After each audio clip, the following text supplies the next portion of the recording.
Paz do Senhor, meus irmãos, mais uma vez estamos dispostos a comentar a nossa aula de Escola Bíblica Dominical.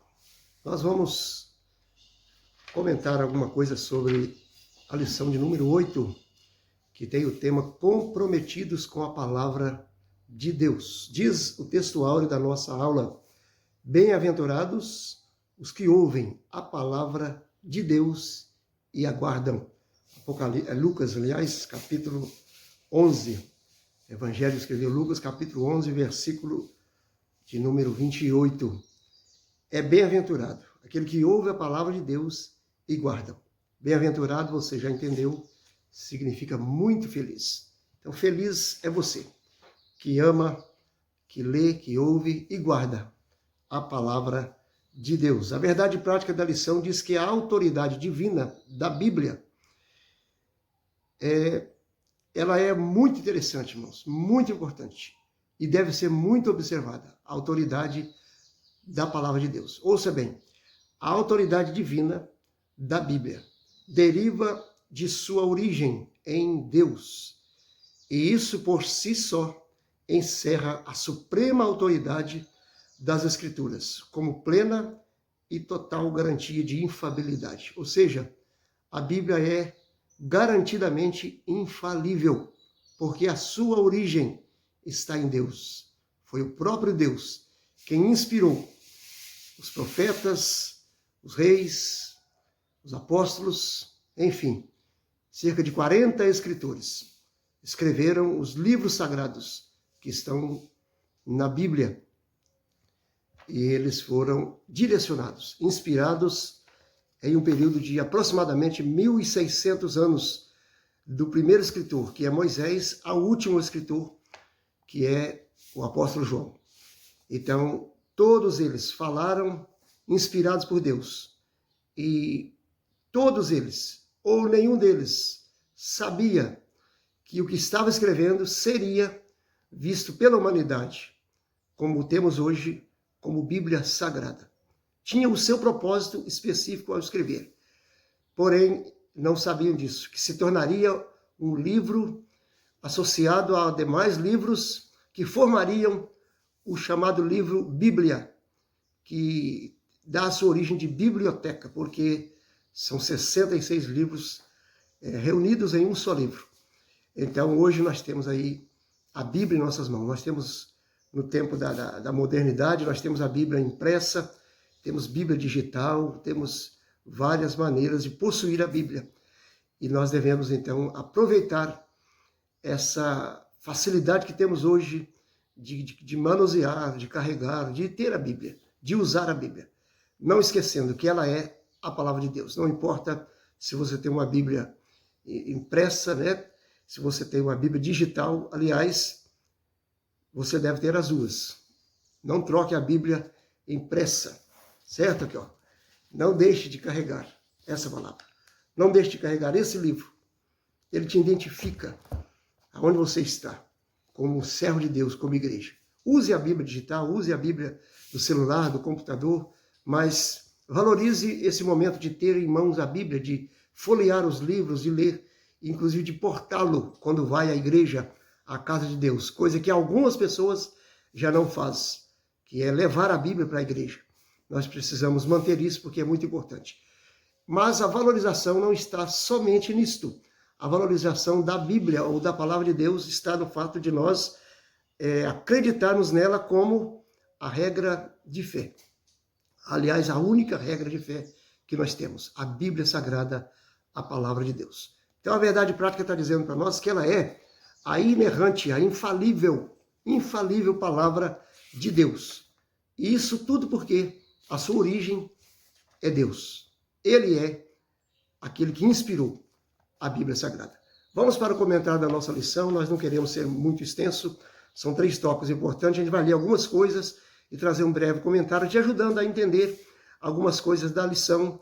E depois você, na sua igreja, na sua classe, você estará aí com o seu professor, que vai estar detalhando, tendo um maior tempo e respondendo às questões. Se você quiser, ao ouvir esse vídeo ou assistir, você quiser comentar alguma coisa, comente, faça uma pergunta, faça uma colocação, dê a sua posição sobre o estudo, sobre o assunto. Isso vai nos ajudar muito. E, se possível, se você não é inscrito ainda, inscreva-se no canal, compartilhe com outras pessoas, dê o seu like, nos ajude aí a desenvolver o nosso canal, para que a gente possa estar alcançando mais pessoas com a palavra de Deus. O primeiro tópico da lição fala sobre a autoridade da Bíblia. O primeiro ponto, ele está dividido em 3 pontos, que são subtópicos, né? O primeiro fala sobre a palavra sola escritura. Vamos ler. Cada um dos 5 solas representa a chave de cada doutrina central dos reformadores, como Lutero, Zwinglio, entre outros. O brado de sola escritura significa que a Bíblia é a única regra de fé e prática para a vida cristã, e é por meio dela que podemos conhecer a Deus e entender a sua vontade. Eu vou ler algo aqui. O vídeo ele se torna público e às vezes algumas pessoas ouvem e podem não concordar com o que estamos falando, mas eu estou falando aqui algo que está escrito pelo nosso professor da escola, aliás, o nosso escritor da Escola Bíblica Dominical aqui, da revista, que é o pastor Ezequiel Soares, e o que está escrito aqui, o que eu vou ler agora, pode ser que você nunca ouviu isso. E isso pode, às vezes, soar assim como uma ofensa a alguém, mas não é. É uma realidade muito importante. Os católicos romanos têm a Bíblia e a tradição, certo? As Testemunhas de Jeová têm a tradução do Novo Mundo e mais a revista Sentinela. Os Mormons têm a Bíblia e mais o livro de Mormon. Mormon é Joseph Smith, o fundador da chamada Igreja de Jesus Cristo dos Santos dos Últimos Dias, que são os Mormons. Eles têm a Bíblia e têm o livro de Mormon. Para eles, a Bíblia vem depois do livro de Mormon, certo? E você pode pesquisar, não precisa concordar comigo. Pesquise e você vai descobrir isso aí, é importante. Aí falamos, entre outras publicações, como fonte de autoridade espiritual. O que veio a ser isso? O que o comentarista da lição está colocando para nós? Que algumas religiões, no caso citado aqui, o catolicismo, o jovismo e o mormonismo, e entre outras, ou dentre outras, eles têm a Bíblia, usam a Bíblia, mas a Bíblia não é a única regra de fé, certo? O catolicismo tem a Bíblia, mas tem a tradição. O que é a tradição? São escritos dos antigos homens da história da igreja. Então, em algum tempo na história da igreja, a tradição era colocada acima da Bíblia. Se você for pesquisar, você vai descobrir isso. Que houve um tempo que o líder maior da igreja romana, ele era tido como divino, as suas explicações, sua palavra, a sua autoridade era como divina. Estava, às vezes, até equiparada à Bíblia Sagrada. Então, no período da Reforma Protestante, a partir do dia 31 de outubro de 1517, Martinho Lutero, um monge católico, que decidiu reformar. Preste bem atenção nisso. Martinho Lutero era um monge católico muito dedicado, um santo homem de Deus. Ele decidiu reformar a Igreja Católica. Ou seja, ele queria mudar os conceitos que, na sua visão, biblicamente, estava em desconformidade com a palavra de Deus. E ele criou 95 teses, 95 assuntos para serem tratados, discutidos. E isso gerou um problema muito sério. Ele foi condenado pelo poder papal. E a história é muito longa, eu não posso entrar em detalhes. Mas leia, se você não ouviu falar disso, não tem uma explicação, procure informações. Nós temos hoje muito recurso. Livros de teologia que ensinam, temos no YouTube, no próprio YouTube, várias explicações. Você tem muita fonte hoje que você pode confirmar o que eu estou dizendo. Então, Martinho Lutero ele é visto como a pessoa principal da Reforma Protestante. Mas antes dele já se tinha muitos homens que estavam lutando, batalhando para mudar o conceito do cristianismo. Porque a igreja estava perdendo, ou havia perdido a direção. A igreja estava, ao invés de centrada em Deus, em Cristo, na palavra, estava centrada em homens, estava centrada em um poder romano, em um poder papal, digamos assim. Então, eles quiseram mudar isso, voltar a centralidade do cristianismo para a Bíblia, para a palavra de Deus, para o próprio Deus. E Martinho Lutero, ele é visto como ícone, como a pessoa principal da reforma, mas são muitos outros. Então, com o período da reforma, isso foi acontecendo, depois vem Contra-Reforma, e posteriormente surgiram, então a partir de Martinho Lutero, surge a palavra os protestantes. Se você voltar aí uns 40 anos atrás, eu já tenho um pouquinho mais do que isso, eu lembro muito de alguém olhar para uma determinada igreja e dizer, isso aí são a igreja dos protestantes. Hoje quase não se fala esse termo, né, em referência a alguma igreja, mas havia algumas igrejas que eram vistas como os protestantes, igrejas um pouco mais antigas do que a Assembleia de Deus. Mas com o passar do tempo, pós-reforma, começa a surgir então as igrejas que nós temos hoje, como presbiteriana, temos anglicana, temos igreja batista, igreja Assembleia de Deus e tantas outras que você conhece. Todas surgiram do movimento reformador, ou chamado Reforma Protestante. O dia 31 de outubro é hoje o dia que se comemora o dia da Reforma Protestante, porque foi o dia que ficou marcado como esse dia de reformar ou mudar a história do cristianismo. Voltar à Bíblia, voltar à palavra de Deus, deixar de olhar para homens e olhar para Deus. Então, a partir daí foram criadas algumas regras, algumas normas, foram definidas, aliás, algumas normas do cristianismo, dos reformadores ou dos reformados, digamos assim. E entre elas ficou firmado aí 5 solas. A palavra sola significa somente, é uma palavra do latim que transliterada para o português é a palavra somente. Então ficou definida ou definido 5 solas, 5 definições interessantes. São elas: sola escritura, que é o que estamos vendo aqui, estamos falando sobre ela. Depois vem sola Christus, que significa somente Cristo. Depois vem sola gratia, que é somente a graça. Depois vem sola fide, que é somente a fé. E por último, temos sola Deo glória, ou somente a Deus a glória, ou toda a glória somente a Deus. E aqui nós temos o comentarista trazendo aí a sola escritura, porque ela combina com o tema da nossa lição, que estamos estudando a palavra de Deus, né? Estamos estudando o tema comprometidos com a palavra de Deus. Então, sola escritura significa o quê? Somente a escritura. Não temos esse negócio de termos a escritura, temos a Bíblia e temos um outro livro que complementa a Bíblia. Não. A Bíblia é a palavra de Deus. A Bíblia ficou aí até o ano 397 sem ser fechada. Mas no ano 397 ela passa a ser o cânon sagrado, então foi fechado, determinado que esses são os livros sagrados.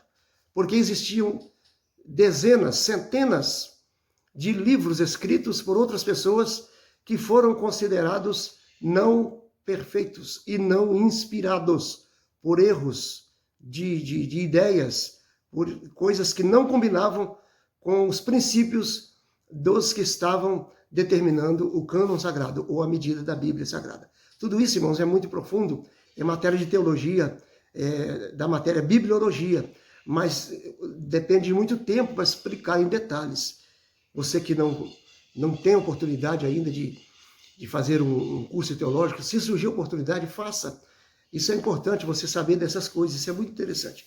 Então a matéria bibliologia ensina tudo isso. Nós temos aí uma história muito longa de como foi determinada a Bíblia, como que chegou à conclusão de que esses livros são inspirados. As regras, os critérios eram muito detalhados, muito rígidos, para que um livro se considerasse ou fosse considerado sagrado. E os que estão inseridos na nossa Bíblia, chamados sagrados, ou Bíblia Sagrada, foram então determinados. Isso aconteceu no ano 397. Existem alguns livros, ou mais conhecidos, 11 livros, chamados pelo cristianismo como apócrifos, livros que foram escritos no período, alguns antes do período, no período interbíblico, né, antes de Cristo, e contém alguns erros, algumas coisas que não combinavam, não se encaixavam no crivo, no teste, na prova do livro que seria sagrado. E esses livros, eles posteriormente foram colocados em uma determinada Bíblia, que hoje é usada pelo catolicismo. A Bíblia que tem 77 livros, porque os livros chamados apócrifos foram colocados no rodapé da Bíblia por Agostinho como referência, o ponto de análise, e posteriormente ele foi transformado também em livros da Bíblia. É por isso que há essa diferença de uma Bíblia de 77 livros e uma Bíblia de 66 livros. Mas os livros que foram pelos apóstolos, pelos pais da igreja, no século III, século IV, considerados sagrados, são 66 livros que estão na Bíblia que usamos, certo? Então, o que estamos resumindo aqui? Sola Escritura significa somente a Escritura, somente a Bíblia, somente a Palavra de Deus. Tem um versículo de Paulo, falado a Timóteo, no capítulo 3, da segunda epístola, segunda carta de Paulo a Timóteo, capítulo 3, versículo 16. Ele diz assim: toda a Escritura divinamente inspirada é proveitosa para ensinar, para corrigir, para redarguir. Olha, existem algumas versões que mudam a frase. A versão atualizada, por exemplo, diz: toda a Escritura, preste bem atenção, toda a Escritura é divinamente inspirada. Essa versão ela é um pouco, assim, digamos, comprometida, fica um pouco preocupante, porque se eu digo que toda a Escritura é divinamente inspirada, tanto eu posso dizer toda a Escritura, a Bíblia, é inspirada, como eu posso pegar também um livro antigo, como os que eu tenho citado, e dizer esse livro é uma escritura, e ele é inspirado por Deus. Então isso se torna um pouco perigoso. Mas a revista e corrigida, ela diz assim: toda a Escritura, preste bem atenção, toda a Escritura divinamente inspirada é proveitosa para ensinar, para corrigir, certo? Então, não é mais aconselhável, o mais claro a expressão toda a Escritura divinamente inspirada, do que toda a Escritura, certo? Porque quando se diz toda a Escritura, está se referindo à Bíblia, é claro, mas podemos aplicar a outro livro. E isso, então, compromete. Por isso que a versão revista e corrigida, ela mudou essa frase, ela colocou dentro daquilo que realmente é. Toda a Escritura divinamente inspirada, ou seja, toda Escritura, todo livro que foi inspirado por Deus é proveitoso para ensinar. Então a Bíblia Sagrada, ela passou por todos os testes, os livros que estão na Bíblia Sagrada, e chegou-se a essa conclusão, que a Bíblia que temos hoje em nossa mão são livros inspirados por Deus. E eles são a nossa única regra de fé. Aí você pergunta: mas e a revista? E a revista que você lê? E a revista que você está ensinando? Isso aqui, irmãos, é apenas um escrito de um comentário bíblico. Se você pegar tudo que eu falar nesse vídeo depois e escrever, vai dar uma revista, certo? Vai dar um pequeno livro, o que eu estou falando. Mas eu estou falando sobre a Bíblia. Eu estou estudando a Bíblia. Eu não estou transmitindo palavras dizendo o que eu estou falando é regra de fé. O que eu estou falando é um livro sagrado. Não. Se escrever o que eu estou falando, eu não vou dizer isso. Isso não vai ser visto assim. Porque eu estou falando de um conhecimento bíblico através da Bíblia. Certo? Então, voltamos para o tópico e vamos sintetizar o assunto. Sola Escritura é uma das 5 solas. Aliás, vamos fazer mais uma observação? É a principal delas e a mais importante. As 5 solas que eu acabei de citar para você, sola Escritura, sola Christus, sola Gratia, sola Deo Glória, são palavras dizendo somente Cristo, somente a Escritura, somente a graça, somente a glória a Deus, ou só glória a Deus, ou somente Cristo. Mas, preste bem atenção, só a Escritura é a mais importante. Oh céus, que é isso? E sola Christus? Cristo não é mais importante do que a Escritura? Claro que sim. Mas num conceito teológico, numa questão de estudo bíblico, só a Escritura é a mais importante. Por quê? Porque é pela Escritura que você conhece Cristo. É pela Escritura que você desenvolve a fé. É pela Escritura que você descobre e é alcançado pela graça de Deus. E é pela Escritura que você aprende a dar glória a Deus. Por isso ela é a mais importante. Certo? Você aprende pela Escritura que você precisa e deve dar glória somente para Deus. Vamos mais um pouquinho aqui. O segundo ponto. Os nossos fundamentos. Os pentecostais ainda são vistos, preste bem atenção nisso aqui, por alguns não pentecostais e sensacionistas, como um movimento que baseia suas crenças e práticas nas emoções e ensina a crença do cânon aberto. São interpretações equivocadas a nosso respeito. Nós cremos que a revelação canônica se encerrou com os apóstolos do Novo Testamento, certo? A nossa fonte de autoridade é unicamente a Bíblia, conforme a declaração de fé das Assembleias de Deus. Olha o que diz a declaração de fé das Assembleias de Deus. A Bíblia é a nossa única regra de fé. Não necessitamos de uma nova revelação extraordinária ou pretensamente canônica. Essa ideia, ou esse fato de alguns não pentecostais dizer que os pentecostais eles têm aí a regra de o cânon aberto, está dizendo que os pentecostais acreditam que a Bíblia não foi encerrada, não foi fechada, o cânon sagrado, e que existem algumas revelações de algumas pessoas ou de alguns líderes que é como a Bíblia. Isso não é uma realidade no nosso meio. A nossa, ou os pentecostais, a Bíblia que nós, ou a regra de fé que nós temos, é simplesmente tão puramente a Bíblia Sagrada. É o que acabamos de falar. Somente a Bíblia. Os livros que temos são comentários sobre a Bíblia, mas eles não são regras de fé para nós. Eles são ajudas ao nosso conhecimento bíblico.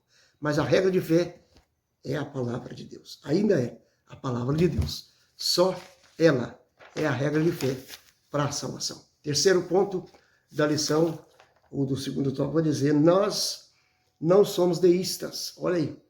Deísmo é uma doutrina que afirma a existência de Deus, mas que ele está muito longe de nós e não se envolve com os assuntos humanos. Está vendo que coisa interessante? Pesquise aí sobre deísmo, você vai descobrir isso.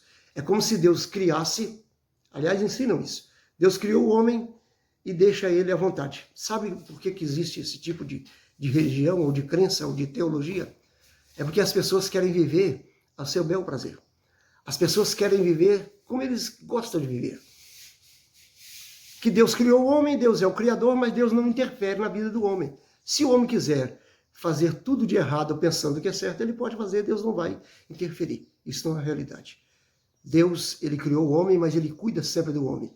São fatos e relatos bíblicos. Se você ler a Bíblia com atenção, você vai perceber.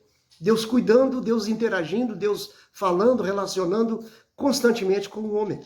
Na história bíblica, nós temos aí na história da humanidade, Deus falando, Deus convivendo com o homem. E nos nossos dias, continua do mesmo jeito. Deus continua presente no meio da igreja. As nossas lições anteriores falaram sobre isso, sobre a atuação de Deus através do Espírito Santo, com os dons espirituais da igreja.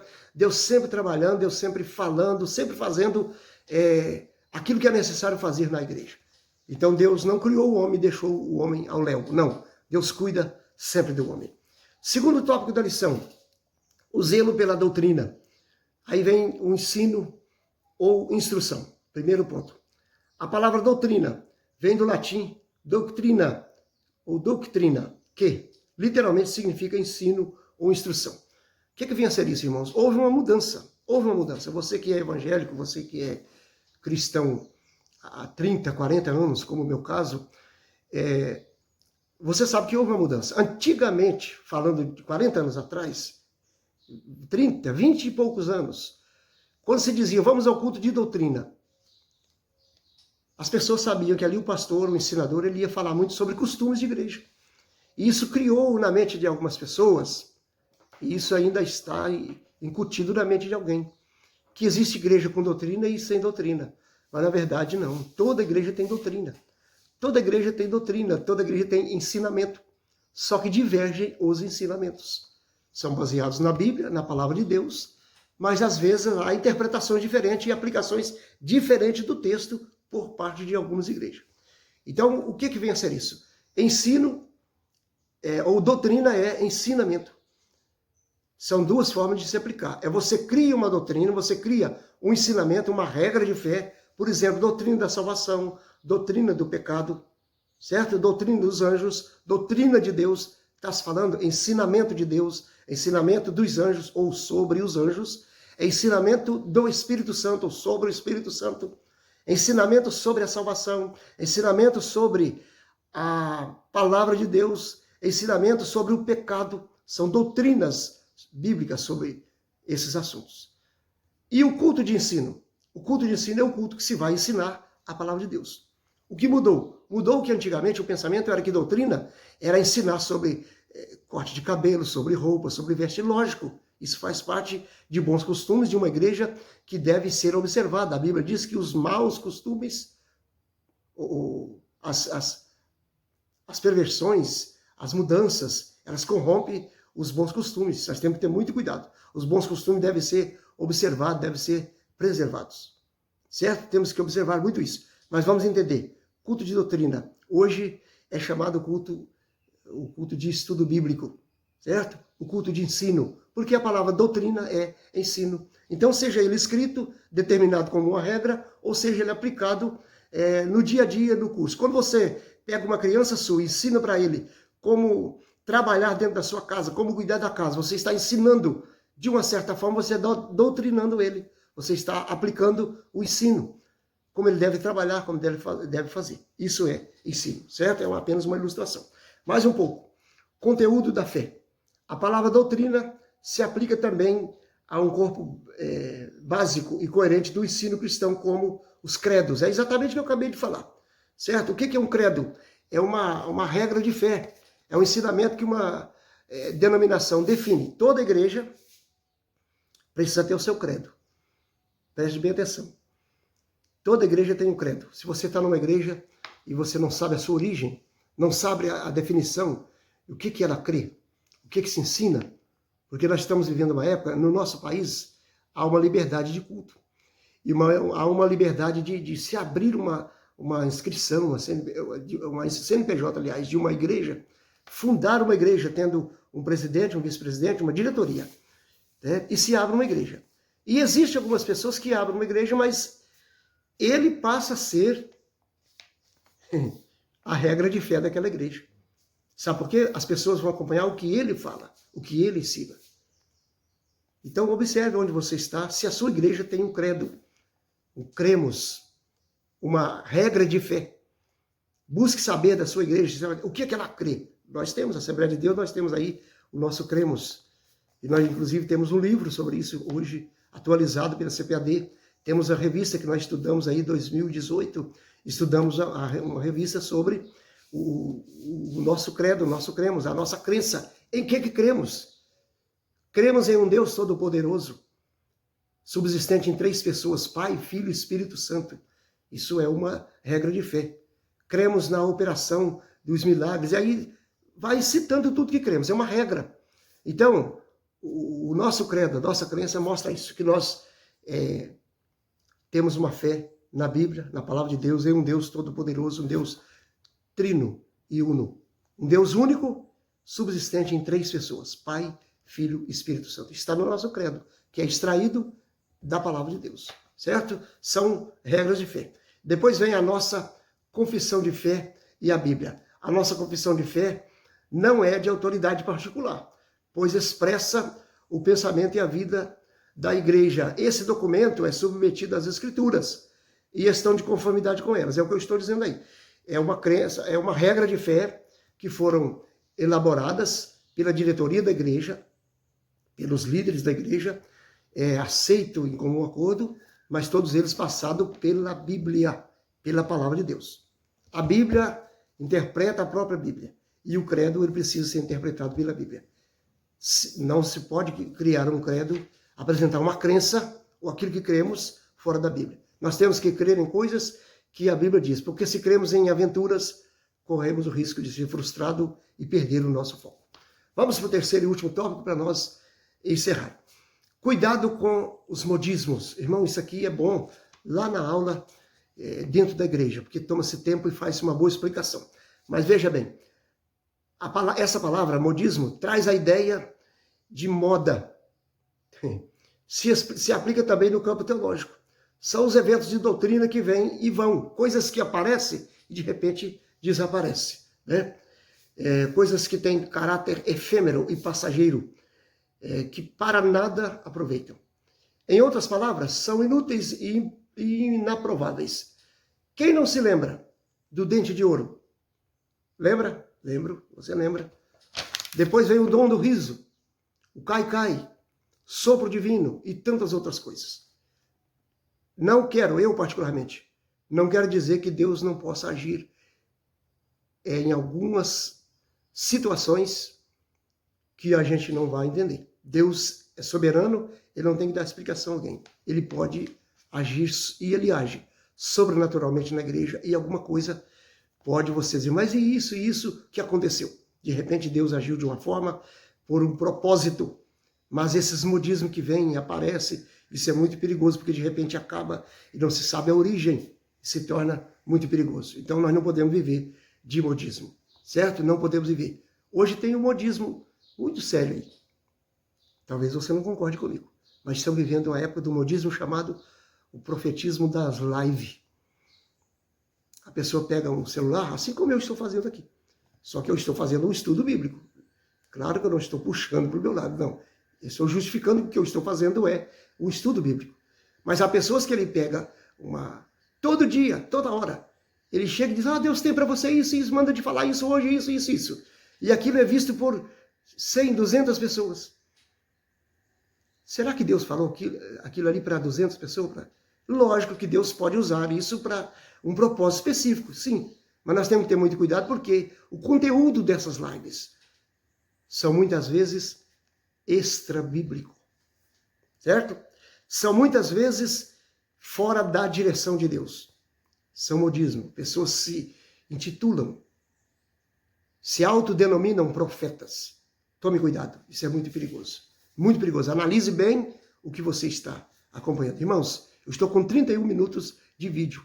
A minha câmera continua cortando o vídeo com 33 minutos. Se eu não terminar antes, a gente volta num segundo vídeo e conclui para os irmãos aí, certo? Então vamos lá. O ponto 2. Procura apresentar-te a Deus aprovado. Essa qualificação vem do Espírito de Deus. Ser aprovado para fazer a obra de Deus não é uma aprovação humana, não. É a aprovação primeiramente de Deus. Paulo diz assim para Timóteo, apresentar-se a Deus aprovado significa disponível, resultado de aprovação por Deus e reconhecido pela igreja. Então, procurar apresentar a Deus aprovado significa você ter uma vida pautada nas Escrituras, mas que tenha também um bom testemunho da igreja. Certo? Você é aprovado por Deus, mas aprovado para a igreja.